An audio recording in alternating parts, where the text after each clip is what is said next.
Bag বাক্স গুছিয়ে গোটা পরিবার আমরা সবাই তৈরি ঘুরতে যেতে। এবার কিন্তু আমাদের সাথে চেরিও যাচ্ছে, ওরও তো মন চায় বাইরের জগৎটা কেমন একটু ঘুরে দেখি। চলুন, আমিও রেডি, সবাই নিচে নেমে গেছে। এই হচ্ছে আজকের আমাদের বাহন, যে কিনা আগামী 2 দিন আমাদের সাথেই থাকবে। আর এবার কিন্তু আমরা 4 জন নই, এই দেখুন, দেখতে পাচ্ছেন গোটা দলটা সবাই মিলে হই হই করে চললাম। করতে চলেছি।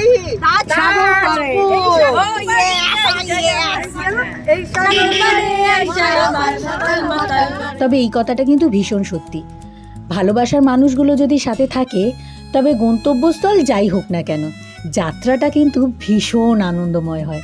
কথাটা কিন্তু আমি আমার নিজস্ব অভিজ্ঞতা থেকে বললাম। যেমন গত মাসে আমার পাহাড়ের ট্রিপটা আমরা 3 বান্ধবী মিলে কী না মজা করেছি, সমস্তটাই কিন্তু আমার চ্যানেলে আছে, যারা আপনারা দেখেননি এখনও দেখতে পারেন, আপনাদেরও ভালো লাগবে। চলুন, কথা বলতে বলতে পৌঁছে গেছি শেরে বাংলায়। না, শেরে পাঞ্জাব নয়, শেরে বাংলা। সেই কোন সকালে বেরিয়েছি, কিচ্ছু ব্রেকফাস্ট হয়নি, সবারই খিদে পেয়েছিল, তাই একটু খেয়ে নিই। এখানকার খাবারের টেস্ট আমার খুব ভালো লাগে। আর এই কটকটিটা কি বলছি এখন জানো, তার সাথে সেম পিঞ্চ হাই ফাইভ। কেমন গানা জানা? এই ট্রিপটা সব থেকে বেশি যদি এনজয় কেউ করে থাকে তাহলে সেটা হচ্ছে চেরি বাবুর জন্যও কিন্তু একটা সিট বরাদ্দ ছিল এবং তিনি সেই সিটে বসে মন ভরে প্রাকৃতিক সৌন্দর্য উপভোগ করেছে। এত গল্পের মাঝে বলাই তো হয়নি চললাম কোথায়, চলেছি তাজপুর।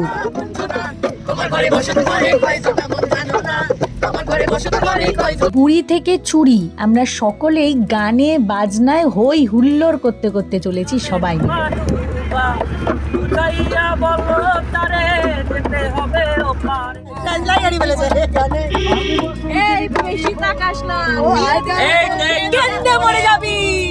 গান বাজনা হই হুল্লোড় করতে করতে কখন যে আমরা এতটা রাস্তা পার করে চলে এলাম বুঝতেই পারিনি। পৌঁছে গেছি তাজপুর, আর একটু দূরত্বেই রিসর্টের ভেতরটায় প্রচুর জায়গা নিয়ে এই রিসর্টটা, ভীষণ অপূর্ব সুন্দর রিসর্ট। শুধু রিসর্ট দেখলে তো হবে না, এবার রুম দেখতে হবে। চলুন যে যার রুমে যাই, দেখি কেমন, আপনাদেরও সঙ্গে করে নিয়ে দেখাবো, সাথে থাকবেন।